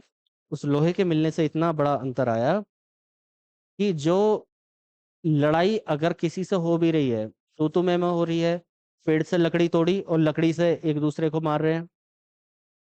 है ना। कुछ फेंक के मार दिया वो मार रहे हैं, लेकिन लोहे के आने से हथियार बनने लग रहे हैं। है ना। अब जो लड़ाई होगी वो हथियार बन के लड़ाई होने लग जाएगी। अब लड़ाई है कैसी, युद्धों का भी वर्णन हम सुनेंगे, एक युद्ध का वर्णन यहाँ पे सुनेंगे। और उस युद्ध ने सब कुछ बदल दिया। उस युद्ध ने इस समय पर सब कुछ बदलाव ला दिया। कैसे, एक युद्ध हो रहा है, दस राज्य युद्ध, 10 राजाओं का युद्ध। एक आर्य, ये लोग आर्य अपने आप को बोल रहे हैं, श्रेष्ठ लोग बोल रहे हैं अपने आप को, और बाकी अनार्य। तो आर्य एक और अनार्य में, आर्य और अनार्य दोनों है, मतलब कुल मिला के एक तरफ 10 राजा है और एक तरफ अकेला है। जब अकेला उन 10 से लड़ता है तो वो अकेला जीत जाता है और ये हार जाते हैं। अब जब ये ऐसा काम हुआ तो वहां से बहुत सारे पैटर्न बदले। वो कौन राजा था, सुदास, जिसके कबीला था वो भरत कबीला। मतलब एक कबीला 10 पे भारी पड़ गया और वो कबीला जीता। अब वो जो बाकी लोग थे वो उसके अंडर में, अंडर हो गए, मतलब एक तरीके से अधीन भी नहीं कहेंगे तो हम, उसको सम्मान देने वाले हो गए, वो ऊपर बैठ गया सबके। अब जब ये चीज आई तो कबीलों को तो ये लगने लगा कि किसी तरीके से हमारा कबीला ऊपर निकल जाए तो हमें ज्यादा सम्मान मिलेगा, हमारा एरिया बढ़ जाएगा। तो ऐसे जो 2 4 10 5 कबीले होते, उनके ऊपर एक कबीला ऊपर आ जाता, जिसको हम जनपद बोलेंगे। ठीक है, मतलब एक उनका सेंटर बन जाता, और बाकी जैसे अपना भारत है, भारत का सेंटर दिल्ली और बाकी सब राज्य है, तो भारत और भारत के अंदर ये सब राज्य हैं। ठीक वैसे ही उस समय पर थोड़ा थोड़ा चलने लगा। अब राजा ये देख, कबीले वाले तो ये देखने, लोग ये देखने लगे कि हमारा कबीला, हमारा हमारा जनपद ऊपर होना चाहिए। और राजा ये सोचने लगा कि अगर मैं राजा हूं, मैं ही राजा बना रहा हूं, तो मेरी शक्ति बिल्कुल चरम पर। अब धीरे धीरे यहीं पर क्या होने लगा कि यहाँ पर और बदलाव आने लगे। वो जो ब्राह्मण था, सबकी सोच में परिवर्तन आने लगा, क्योंकि जिसको जो मिल जाता है वो उसका दुरुपयोग ज्यादा करता है। तो राजा को क्योंकि सम्मान मिला, शक्ति मिली, वो उसमें खो गया कि मुझे यही मिलते रहना चाहिए, धर्म हो ना हो मिलते रहना चाहिए। ब्राह्मण था, वो अपनी धुन में खो गया कि ब्राह्मण शुरुआत में यहाँ पर जो रखा गया था, किसको रखा गया, जिसमें पांडित्य हो, जिसमें ज्ञान हो, जो लोगों को बता सके कि बारिश हो रही है तो कब हो रही है, क्यों हो रही है, जो ये ज्ञान दे सके कि वहां पर धूप है तो यहाँ पर छांव कैसे है, जो ये बता सके कि वहां का मौसम ऐसा है तो यहाँ का मौसम कैसा, जो ये बता सके कि इस ऋतु में इतनी पैदावार होगी। वो ब्राह्मण था, लेकिन धीरे धीरे धीरे धीरे उसने क्या किया, मंत्र पढ़ के स्वाहा करना शुरू कर दिया। जो अच्छे के लिए बने थे मंत्र, जो प्रकृति को सम्मानित करने के लिए थे, अब वो धीरे धीरे उसने अपने लिए बनाने लग गया कि अगर आप ये मंत्र पढ़ेंगे तो आपकी इतनी पैदावार होगी। लोगों को एक लालच देने लगा, लोग लालच में उसको सम्मान देने लगे, और जब सम्मान मिलने लगा, लाल पैसा मिलने लगा, तो वो ये सोचता है कि मैं तो ब्राह्मण ही रहूं, और क्योंकि मेरे ज्ञान के आधार पर ये सब लोग मेरे अधीन हैं, तो मैं तो ज्ञानी ही, इसका मतलब मैं सर्वश्रेष्ठ हूँ। और धीरे धीरे उसने अपने आप को सर्वश्रेष्ठ कहा। और जो दूसरा वर्ग था, क्षत्रिय था, उसने आपको सर्वश्रेष्ठ इसलिए कहा अपने आप को कि वो सबसे पूरे जनपद को, पूरे सभी लोगों को संभाल रहा है, मतलब उनकी सुरक्षा कर रहा है। और जो पैदावार कर रहा है वो श्रेष्ठ इसलिए हो जाता है, जो व्यापार कर रहा है क्योंकि वो धन धान्य ला रहा है।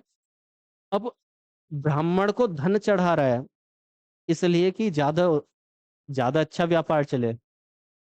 राजा को धन चढ़ा रहा है, कोई रोक टोक ना हो व्यापार में। अब जो धीरे धीरे वर्ण था, चौथा वर्ण हमारा शूद्र, वो निम्न स्तर पर जाने लगा। इसका अर्थ हमारी जातियां बनने लगी। यहाँ पर आकर महिलाओं की दशा हीन होने लगी। राजा का वजूद बढ़ गया, क्योंकि राजा का पहले बता दिया, राजा मतलब सर्वोपरि सुरक्षा में और देश में राजा जैसा बोलेगा उसके अंडर में सब। तो यहाँ पर जब इतनी सारी चीजें आ गई और समाज में इतना सब कुछ बिगड़ने लगा, अभी और भी बिगड़ता हुआ चल रहा है। क्या? महाजनपद। महाजनपद यानी कि जनपद का भी ऊपर महाजनपद। मैंने बताया कि जो ऐसे जनपद, जो ऐसे कबीले बने, उनके ऊपर एक हुआ, फिर ऐसे करके जो, जैसे अभी कुछ तहसीलों को मिलाकर एक जिला, कुछ जिलों को मिला के एक मंडल, और कुछ मंडलों को मिला के राज्य है। ठीक है, इस तरीके से। तो वो कुछ जो जनपद थे, ऐसे जनपद मिलकर कुछ महाजनपद बने। हमारे 16 महाजनपद बने। इस आधार पर हमें अपना शक्ति विस्तार करना है, अपना राज्य विस्तार करना है, इस आधार पर। अब जब ये महाजनपद बन गए अलग अलग, तो यहाँ पर इन महाजनपद में होड़ लगने लगी कि हमें तो अपना उत्कर्ष करना है। और उत्कर्ष किया किसने? मगध महाजनपद ने। एक महाजनपद था मगध महाजनपद, उसने क्या काम किया? अपने आप को सर्वोपरि बना दिया। कैसे बनाया? वही लड़ाई झगड़े आपस में कर करके सर्वोपरि हो गया। तो कुल मिला के हमारे महाजनपद बने। वो महाजनपद का काम क्या है उनका? कि अपना, अपने जन महाजनपद को ऊपर उठाना, उसके राजा का काम। और बाकी सब उसके अंडर में, मतलब उसके पीछे। तो इस तरीके से होड़ लगने लगी, राजा का वजूद बढ़ गया। जो सलाह देने के लिए सभा समिति थी वो तो पहले खत्म हो गई थी, लेकिन अब पूर्णतः राजा होने लगा। और उसके सलाह देने के लिए उसके अंडर में मंत्री वगैरह चलने लगेंगे। अब उसके अंडर में चलेंगे जो पहले स्वतंत्र थे अपनी सलाह देने के लिए। अब जैसा राजा चाहेगा वैसी सलाह ये लोग देंगे। ठीक है, क्योंकि अभी राजा शक्तिशाली है। अब यहाँ से क्या हो रहा है? वंश चलने लग रहे हैं। और यहाँ मगध के उत्कर्ष के बाद मगध के वंश चलते हैं। पहला हर्यक वंश, शिशुनाग वंश, नंद वंश। और इसमें ऐसे वंश चल रहे हैं कि हर्यक वंश को पितृहंता, पितृहंता बोला जा रहा है, यानी कि पिता को मारने वाला। इसका मतलब ये है कि पिता को तो राजा को ये समझ में आ रहा है कि सबसे जो ज्यादा शक्ति है, वो शक्ति है राजा बनने में। और राजा भी जनपद महाजनपद का, और बाकी महाजनपदों को अपने अंडर में लेने में। और उसके बेटे को ये समझ में आ रहा है कि अगर ये हट जाए, किसी और को ना दे दे, मुझे दे दे, तो जो इसकी शक्ति है वो सारी की सारी मेरे पास आ जाएगी। मैं तो बना बनाया राजा हूँ। तो यहाँ से वंशवाद चलने लगा। और बेटा अपने पिता को मार दे रहा है कि ये किसी और को ना दे दे, सीधा मैं कब्जा लूं। फिर उसका बेटा फिर अपने पिता को मार दे रहा है कि मैं कब्जा लूं। फिर उसका बेटा अपने पिता को मार दे रहा है, मैं कब्जा लूं। तो यहाँ से ये वंशवाद चलने लगा। और राजा के बाद राजा, राजा के बाद राजा उसका बेटा बनने लगा। और यहाँ से वंश चलने लगे। तो इस तरह से वंश बनने लगे, हर्यक वंश, शिशुनाग वंश, नंद वंश, ये सब वंश ये चलने लगे। और जब इतना सारा कुछ उल्टा सीधा चल रहा है कि जाति हो गई हैं, जाति, कुछ जाति को निम्न दृष्टि से देखा जा रहा है, महिलाओं को हीन दृष्टि से देखा जा रहा है, जो हमारे कर्मकांड हैं वो ब्राह्मणों के द्वारा ऊपर उठा दिए गए हैं, मतलब ब्राह्मणों का वजूद इतना, खुद को भगवान बनाने लगे हैं। और गुमराह करने वाली बात है। तो यहाँ पर कुछ लोग उठते हैं। अब ये किस तरह से उठे, हालांकि इनको बोला जा रहा है कि ये क्षत्रिय लोग थे, जो इन्होंने धार्मिक आंदोलन किया, पहला धार्मिक आंदोलन। देखो ये प्राचीन धार्मिक आंदोलन है, आगे जाके हम बाद में दूसरा कोई देख सकते हैं। तो नवीन धर्मों का उदय हो रहा है। क्यों हो रहा है? क्योंकि इतने सारे काम ये चल रहे हैं, ये वंशवाद चलने लगा, जातिवाद, ये सब, हीन दृष्टि से महिलाएं, राजा स्वतंत्र, ब्राह्मण सर्वोपरि, जो वो कह देगा वो सब चलेगा। मतलब बहुत सारी बुराइयां समाज में आने लगी। और जब बुराइयां आने लगी तो इन लोगों ने मिलके कुछ धर्मों का उदय किया। मतलब एक टाइम आता है कि कुछ धर्म बनने लग जाते हैं, तो जैन धर्म, बौद्ध धर्म, आजीविक धर्म, और भी नए नए धर्म बनते हैं। तो ये मुख्य धर्म है। अब इनके बारे में थोड़ा बहुत तो पता ही होगा सबको। क्षत्रियों ने बनाए तो क्यों बनाए, उसके पीछे बहुत सारे कारण हैं। हम जब धार्मिक आंदोलन करेंगे तब करेंगे इस चीज को। इनकी जो मदद कर रहे हैं धर्म को उदय करने में, पैसा दे रहे हैं, वो वैश्य दे रहे हैं। तो क्यों दे रहे हैं? और ये इन धर्मों की खास बात कि ये सभी को एक दृष्टि से देख रहे हैं। चाहे हमारे ब्राह्मण हैं, वैश्य हैं, शूद्र हैं, क्षत्रिय हैं, सब एक है इनके लिए। अहिंसा नहीं होनी चाहिए, जो यहाँ पर हो रही है। भेदभाव नहीं होना चाहिए, जो यहाँ पर हो रहा है। सब लोग इनसे जुड़ेंगे, इसलिए इनको बनाया जा रहा है और ये किया जा रहा है। तो फिलहाल यहाँ तक का समझ गए होंगे आप किस तरीके से बदलाव हो रहा है। तो कैसे कैसे पत्थरों के बीच से हम सभ्यताओं को जन्म देते हुए और आगे उस सभ्यता को आगे बढ़ाते हुए, उनमें बदलाव लाते हुए, जनपदों का, महाजनपदों का उदय करते हुए, और उनमें भी वंशवाद, जातिवाद, ये सब काम करते हुए आगे ये धार्मिक आंदोलन चला हमारा। ठीक है, इसको अपने हिसाब से नोट्स बना लीजिएगा। उसके बाद देखो नोट्स में ये पीडीएफ मिल जाएगी। बाकी आप कोशिश करें कि हैंड रिटन नोट्स, जिससे कि ज़्यादा से ज़्यादा दिमाग में चढ़े। अभी तो ये सिंपली है, आगे चल के हम क्लास को रिटन नोट्स में लिखेंगे। तो वो रिटन नोट्स में जैसे जैसे मैं लिखता हूँ वैसे वैसे आप लोग लिख लेंगे। अभी तो ये पीडीएफ बनी हुई है या फिर पीपीटी बनी हुई है, तो डायरेक्ट आपको दिख रहा है। बाकी जो हैंड रिटन में लिखते हुए चलेंगे वही करेंगे। चलिए, उसके बाद आते हैं आगे क्या हो रहा है। यहाँ तक हम आगे प्राचीन धार्मिक आंदोलन तक। उसके बाद क्या हो रहा है? सिकंदर सिकंदर आ रहा है, और सिकंदर के आने से एक बड़ा बदलाव हो रहा है, बहुत बड़ा। सिकंदर और उसके बाद मौर्य काल। क्या? सिकंदर आ रहा है बहुत दूर से, पता ही होगा। ये इंडिया है, और इंडिया के इधर ये पाकिस्तान, अफगानिस्तान, इधर ईरान, इराक, तुर्की, ठीक, सीरिया, अरब, ये सब है। उसके बाद में यूरोप वगैरह सब आएंगे। तो फिलहाल क्या, सिकंदर जब इधर से आ रहा है, तो इधर से आने के बाद वो भारत में आता है। एक दूर देश का आदमी भारत में आ रहा है, मतलब दूसरी जगह का देश। तो देश और राष्ट्र का अंतर तो सबको पता ही होगा, नहीं पता होगा तो हम करेंगे। तो फिलहाल दूर देश का आदमी अपने देश में आ रहा है। तो यहाँ पर बहुत सारा बदलाव हो रहा है लोगों में। जो हमारे महाजनपद थे अभी, उन महाजनपद में जो चल रहा था कि हमारा महाजनपद बड़ा हो, वंश बनने लगे और बड़ा हो, अब उनमें और होड़ मचेगी और बड़ा होने की। क्यों? क्योंकि एक दूसरी जगह का आदमी बहुत सारे क्षेत्रों को जीतता हुआ अपने यहाँ पर आया है। तो एक बड़ा बदलाव वहां देखने को मिलेगा। बहुत सारे क्षेत्रों को क्षेत्र विस्तार करता हुआ आ रहा है, और उसका नाम चल रहा है सिकंदर महान, सिकंदर महान, सिकंदर महान। अब यहाँ पर होड़ चलेगी कि हमें भी महान बनना है और हमें भी अपना क्षेत्र विस्तार करना है। तो अब क्षेत्र विस्तार की तरफ बढ़ेंगे हम लोग, ज्यादा से ज्यादा क्षेत्र विस्तार की तरफ, जहां तक पहुंच सकेंगे। तो वही हुआ। और यहाँ पर क्योंकि पहले बदलाव आ चुका है, तो यहाँ पर चंद्रगुप्त मौर्य आते हैं, और मौर्य काल यहाँ से चलने लगता है। मौर्य काल में वही वंश अभी भी चल रहा है।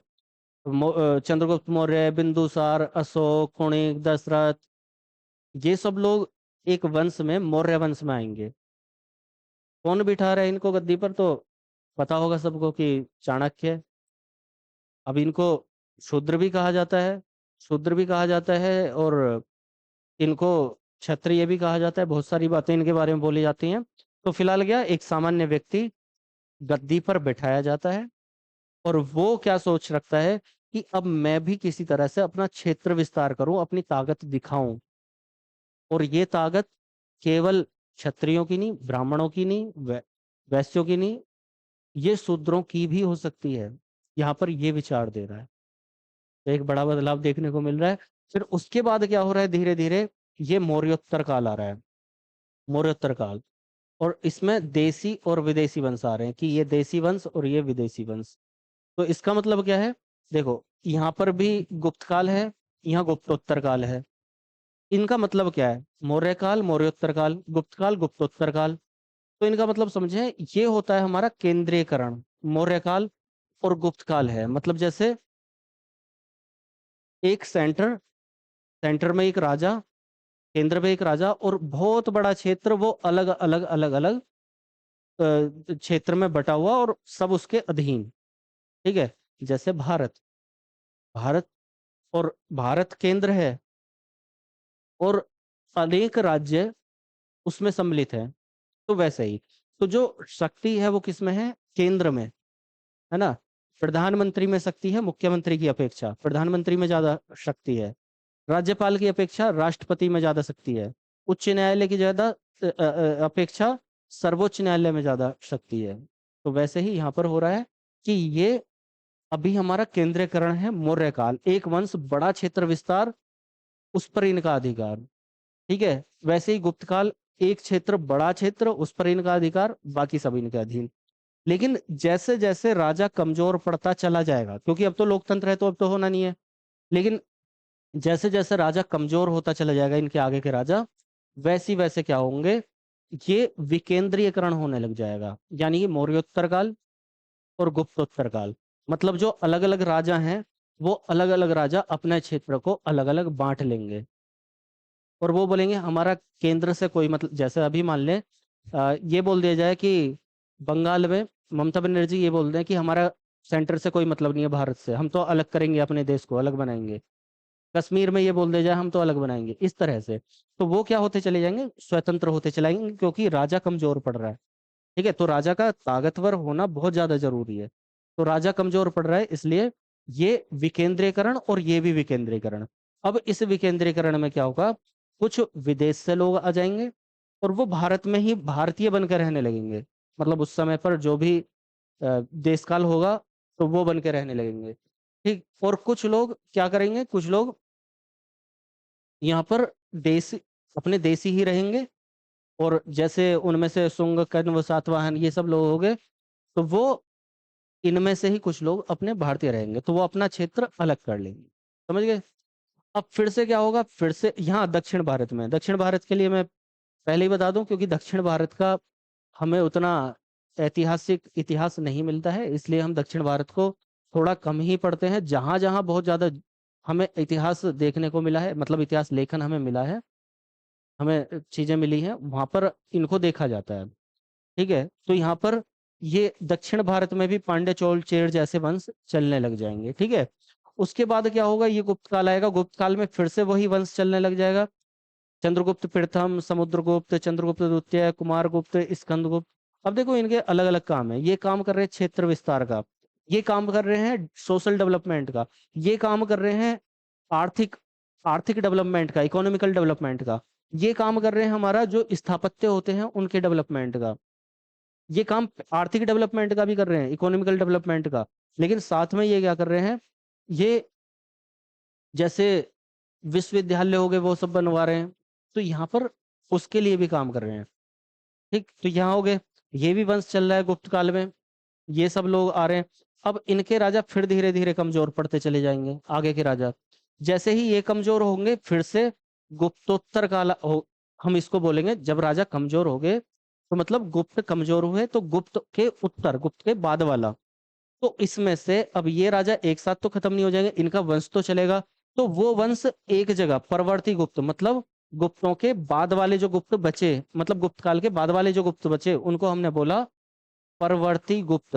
वो केवल अपने केंद्र में सिमट कर रह जाएंगे, और बाकी अलग अलग जगह पर, अलग अलग जगह पर क्या हो जाएंगे, अलग अलग वंश चलने लगेंगे, अलग अलग राजा चलने लगेंगे। ठीक है। अब ये राजा अपने आप को स्वतंत्र मानने लगेंगे, और यहाँ पर विकेंद्रीकरण हो जाएगा। तो समझ गए होगे किस तरीके से बदलाव चल रहा है। ठीक। अब यहाँ पर ये, इसको मैं थोड़ा ज्यादा ले रहा हूँ, क्योंकि मतलब थोड़ा कम ले रहा हूँ, क्योंकि इसे हमें डिटेल में क्योंकि समझना ही है। हमें आज केवल बेसिक समझ डेवलप करनी है। वो बेसिक समझ उम्मीद है कि मैं करता जा रहा हूँ शुरू से। तो देखो, अब फिर उसके बाद क्या होगा, फिर उसके बाद एक हर्षवर्धन आएगा, और ये अकेला व्यक्ति क्या करेगा, ये अकेला व्यक्ति फिर से केंद्रीयकरण कर देगा, और पूरे जहां तक भी क्षेत्र विस्तार हो सकता है वहां तक क्षेत्र विस्तार करके और सबको एक कर देगा, और अकेला राजा बन जाएगा। अब यहाँ पर इसका वंश नहीं चल पा रहा, वंश नहीं चला। और जब वंश नहीं चला, तो यहाँ पर क्या होगा, अलग अलग क्षेत्र में, जैसे ये अपना इंडिया है,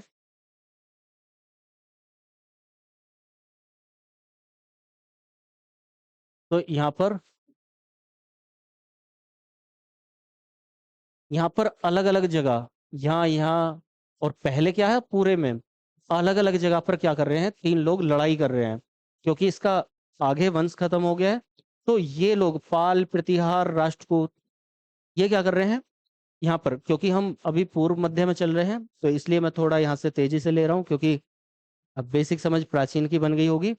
तो ये लोग क्या कर रहे हैं, यहाँ पाल, प्रतिहार, राष्ट्रकूट आपस में लड़ रहे हैं, किसके लिए, जो इसने सेंटर बनाया हुआ था वही पूरा सेंटर हमारे पास रह जाए, मतलब पूरा क्षेत्र विस्तार हमारे पास आ जाए। वो सेंटर कब्जे में आ गया, तो पूरा पूरा देश, पूरा विस्तार कब्जे में आ गया। तो ये लोग उसके लिए प्रयास कर रहे हैं। अब इनमें से एक जीत जाएगा, प्रतिहार। ठीक है, प्रतिहार की विजय हो जाएगी। और ये कौन थे, गुर्जर प्रतिहार के नाम से जिनको हम जानेंगे आगे चल के। और यहीं से राजपूत चलेंगे, तो वो एक क्षेत्र विशेष में, कहाँ, राजस्थान में, गुजरात में, मध्य प्रदेश में, हरियाणा में, महाराष्ट्र के कुछ थोड़े से ऊपर वाले क्षेत्र में, तो वहां पर ये लोग एक जगह हैं। लेकिन जैसे जैसे इनके सेनापति, सामंत, ये सब लोग अलग अलग होते चले जाएंगे, वो अपना क्षेत्र विस्तार करते चले जाएंगे। और उस पूरे ही क्षेत्र को, बड़े क्षेत्र को बोला जा रहा है राजपूतों का क्षेत्र। ठीक है, जो कहाँ पर है, उत्तर भारत में। ठीक है। तो ये कौन हो जा रहे हैं, राजपूत। इनमें गुर्जर प्रतिहार जो शुरुआत करने वाले हैं उस क्षेत्र पर, इस क्षेत्र पर कब्जा कर, अब देखो यहाँ त्रिपक्षीय संघर्ष की अलग है, ये अलग समय है। तो शुरुआत में यहाँ पे केंद्र पर कब्जा करके, कन्नौज पर, क्योंकि केंद्र ऐसा नहीं है हमेशा दिल्ली रहा है, तो इस समय पर कन्नौज केंद्र था भारत का, उस क्षेत्र विस्तार का। उस पर ये कब्जा करके क्या कर रहे हैं, गुर्जर प्रतिहार वहां पर शासन कर रहे हैं, काफी समय तक शासन करेंगे। अब जब लोगों ने देखा कि अब अलग होने का समय आ गया, देखो ऐसा समझते हैं, एक व्यक्ति है, उसके तीन संतान हुई, फिर उन तीनों संतानों के दो दो तीन तीन संतान हुई, फिर उन संतानों के फिर दो तीन एक दो संतानें हुई, सबके अलग अलग। अब जब दो तीन चार चार पांच पीढ़ियां निकल जाएंगी, तो वो इतना इतना एक, मतलब ऐसा मान लो कि एक गांव सा तो उनका घर बन जाएगा। तो वहां पर जरूरी क्या हो जाएगा कि सब लोग अलग अलग अलग अलग हो जाएं। तो वहीं कुछ ना कुछ ऐसा ही यहाँ पर हुआ, ये गुर्जर प्रतिहार चलते हुए आ रहे हैं। तो ये राजपूतों ने अपने आप को अलग अलग क्षेत्र में अलग अलग अपने हिसाब से बंटवारा कर लिया। किसका, गुजरात का, मध्य प्रदेश का, राजस्थान का, हरियाणा का, दिल्ली का, उत्तर प्रदेश के थोड़े से हिस्से का। ठीक है, उन लोगों ने अपने हिसाब से एक एक जगह एक एक ने आधिपत्य जमा लिया। कौन, राजपूत। तो ये सब अलग अलग, कोई कहीं गहड़वाल अलग, चौहान अलग, चंदेल अलग, परमार अलग, चालुक्य, सोलंकी अलग। अब ये कुछ आगे पीछे भी चल रहे हैं, समय इनका आगे पीछे भी है और साथ में भी है, इस बात को भी ध्यान रखना। मतलब ऐसा हो सकता है कि सोलंकी को आप सुने तो इनके बहुत बाद में सुने। ठीक है, या इनको सुने तो इनके साथ सुने, चंदेल को, गहड़वाल को चौहान के साथ सुने। तो वो सब लोग एक, हम केवल इतिहास पढ़ने में हम जो ज्यादा ताकतवर है, अब यहाँ पर बात करें, यहाँ नाम ही आ रहा है चौहान का, तो पृथ्वीराज चौहान। पृथ्वीराज चौहान को जिसको जानते हैं हम, वो तृतीय थे। इसका मतलब उनसे पहले भी दो चौहान आ गए। अब जब ये आ गए हैं तो हमने उनको नहीं पढ़ा इतिहास में, हमने इसको पढ़ा जहां पर हमें मुख्य घटनाएं मिल रही हैं, क्योंकि इतिहास तो हजारों वर्षों का है। अब हजारों वर्षों का इतिहास पढ़ने के लिए हमें हजारों साल लगाने पड़ेंगे, तो हमें उसको एक साल में सिमटाना है, 2 साल में, 3 साल में। तो कहीं ना कहीं हम मुख्य घटनाओं को देखते हैं। तो यहाँ पर जहां पर मुख्य घटनाएं आएंगी वहां पर उन राजाओं को देखेंगे, ठीक। उसके बाद क्या है, ये तो यहाँ पर हो गए इनके। अब इनके आने से क्या हुआ, वो केंद्र तो खत्म होता चला गया।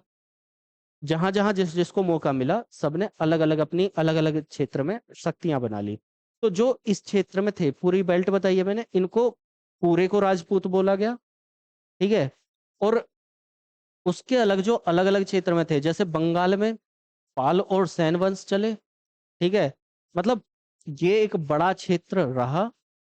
उसके बाद में ये छोटे छोटे क्षेत्रों में अलग अलग वंश चले, ठीक। तो यहाँ पर कश्मीर में ये कारकोट, उत्पल, लोहार वंश चले। वारंगल में कातकीय, देवगिरी में ये, उड़ीसा में ये। और दक्षिण भारत में वही पांड्य, चोल, चालुक्य, वो जो चलते हुए आ रहे थे वो। कुल मिला के क्या हो रहा है, कुल मिला के जो शक्ति है उसका विभाजन हो रहा है। और पूरे देश में, मतलब पूरे क्षेत्र विस्तार में अलग अलग जगह अलग अलग लोगों का आधिपत्य हो जा रहा है। कुछ लोग, जो सारे के सारे लोग अपने आप को राजपूत कह रहे हैं, उनमें भी वो अलग अलग है, एक नहीं है, लेकिन सब अपने आप को राजपूत वंश का कहला रहे हैं।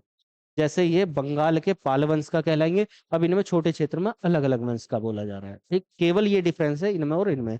अब उसके बाद क्या हो जाने लग रहा है, यहाँ से विदेशी आक्रमण हो जाने लग रहे हैं। क्यों? मैंने पहले ही बताया, जहां शक्ति कमजोर पड़ेगी, दूसरा उसको कब्जाने की कोशिश करेगा। अब इन विदेशियों का भी आगे चल के हम समझेंगे कि इसका मकसद, अब देखो कंफ्यूजन क्या होता है। यहाँ समय देख रहे हैं, मैंने स्पेशली लिखा है ये 712, 1000 और 1175। इसमें और इसमें लगभग 500 सालों का अंतर है, 450, 500 साल का। लेकिन जब हम मोहम्मद बिन कासिम, मोहम्मद गौरी को पढ़ते हैं, तो वो एक दिन में पढ़ लेते हैं। जब एक दिन में पढ़ लेते हैं तो हमारे माइंड में जो इमेज होती है वो ऐसी होती है कि पहले मोहम्मद बिन कासिम आया, मोहम्मद महमूद गजनबी आया, और फिर मोहम्मद गौरी आया। तो तीनों के तीनों आगे पीछे बाप बेटे होंगे, या फिर भाई भाई होंगे, या फिर दो दोस्त होंगे। लेकिन समय को अगर देखेंगे तो समय का डिफरेंस यहाँ पर आ रहा है लगभग 300 सालों का डिफरेंस।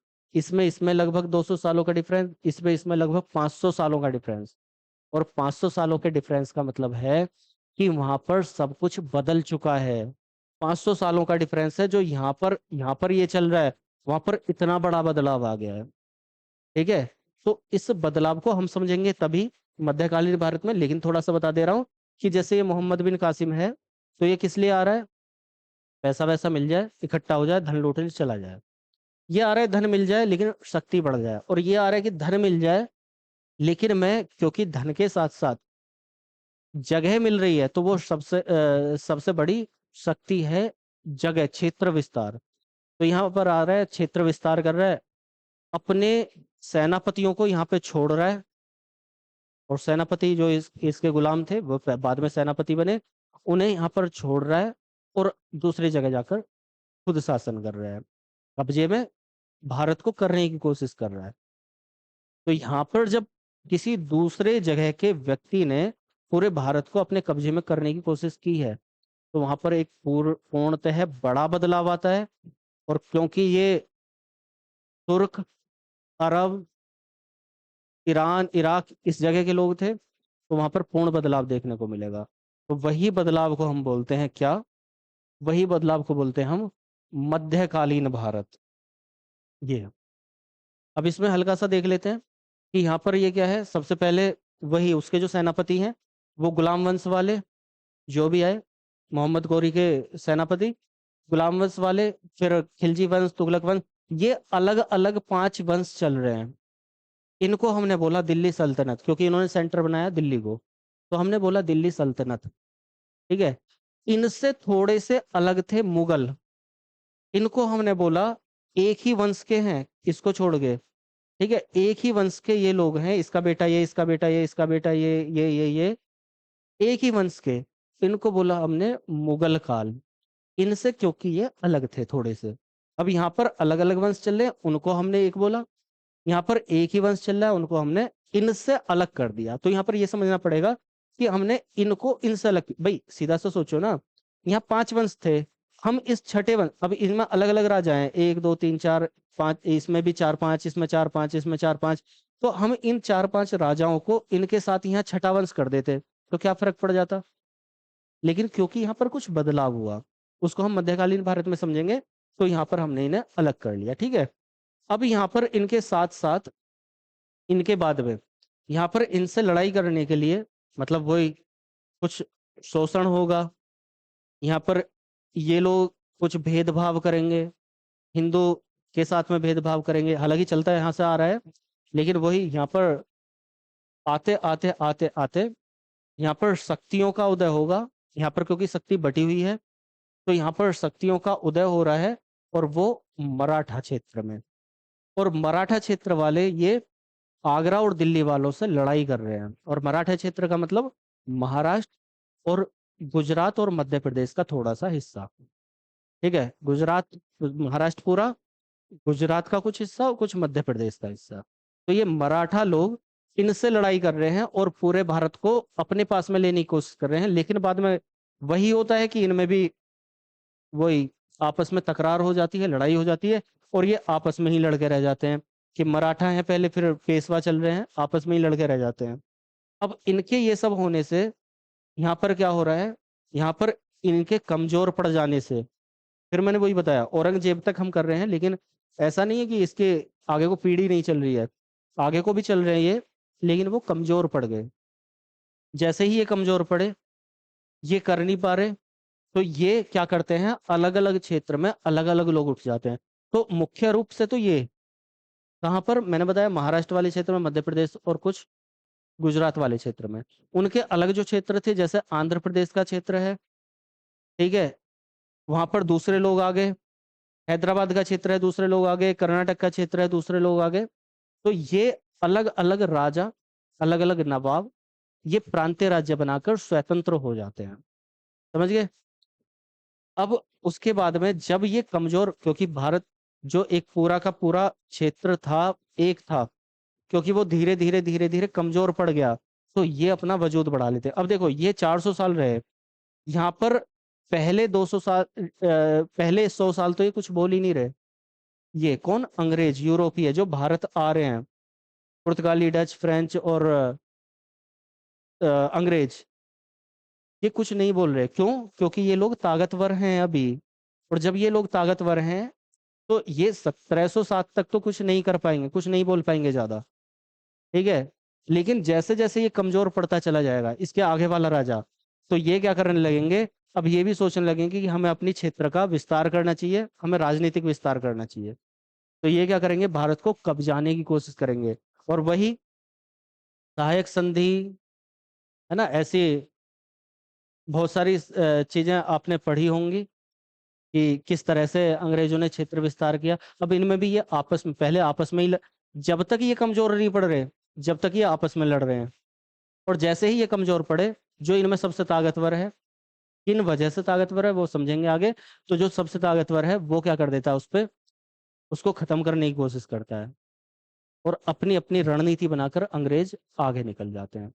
और जैसे ही अंग्रेज आगे निकल गए, तो हमारा आधुनिक भारत, अब पता ही है कि अंग्रेज आगे निकलेंगे, शोषण करेंगे, तो वहां पर क्या होगा, अब स्वतंत्रता आनी चाहिए। अब देखो, यहाँ पर एक सोच की बात है, भारत में बाहर के लोग आए, थोड़ा सा ये, थोड़ा सोचने के लिए वर्क दे रहा हूँ। भारत में बाहर के लोग आए, उन्होंने भारत में भारत के लोगों पर शासन किया, शोषण किया, अत्याचार किए, सबको पता है ये बात का, ठीक है, कर लगाए बहुत सारे, हम ये सब मान लेते हैं। तो यहाँ पर स्वतंत्रता का विचार भारतीय लोगों के मन में क्यों नहीं आया, स्वतंत्रता का विचार यहाँ पे क्यों आया? तो बहुत सारे कारण हैं, छोटा सा हिंट दे रहा हूँ कि यहाँ पर, क्योंकि पूरा विश्व आधुनिकता में आ गया है, पूरा विश्व आधुनिकता में आ गया है, विश्व युद्ध होने लगा है, प्रथम विश्व युद्ध हुआ है, धीरे धीरे पूरे संसार की सोच बदली है। सब लोग स्वतंत्र होना पसंद कर रहे हैं, सारे के सारे देश स्वतंत्र होना चाह रहे हैं। 1945 आ गया है, आगे चल गए। औद्योगिकरण से हम निकल गए हैं, अपने आप सक्षम होना चाहते हैं, सक्षम है, अपने आप अपने ऊपर निर्भर होना चाहते हैं। तो बहुत सारे वहां पर विचार बदलेंगे, देश सब स्वतंत्र होने की कोशिश करेंगे 1945 में। तो यहाँ पर एक बड़ा बदलाव, धीरे धीरे प्रथम विश्व युद्ध से पहले से ही बड़ा बदलाव देखने को मिला है। तो जो यहाँ पर नहीं मिला था, तो उसके बहुत सारे कारण थे यहाँ पर चल के, कि हम 1857 की क्रांति के बाद में और हमारी सोच बदलने लगी थी कि हमें स्वतंत्र होना है। तो बहुत सारे कारण थे, तो उन्हें एक एक करके समझेंगे। तो फिलहाल प्राचीन भारत को मैंने प्राचीन भारत का ये, इसको क्या इसका कॉन्सेप्ट है, किस तरह से इसकी थीम है, किस तरह से कैसे चला, वो एक टाइमलाइन बताई है। मध्यकालीन भारत की टाइमलाइन बताई है केवल, और आधुनिक भारत को हल्का सा बता के छोड़ दिया है। ठीक है। जब हम मध्यकालीन भारत पढ़ेंगे तो मध्यकालीन भारत की पूरी टाइमलाइन समझेंगे, फिर आधुनिक भारत की टाइमलाइन समझेंगे। अभी हम कोशिश करेंगे कि हम प्राचीन इतिहास की भी एक एक करके समझ बनाएं, और उसके साथ एक एक करके क्लास लें। तो फिलहाल आज के लिए इतना ही, कल की क्लास में मिलते हैं, नेक्स्ट क्लास में, जिसमें हम पाषाण काल देखेंगे और आगे समझेंगे। चलिए, अगर कोई कंफ्यूजन है, कोई डाउट किसी क्लास में रहता है तो आप लोग पूछ लीजिएगा। फिलहाल इतना ही, धन्यवाद।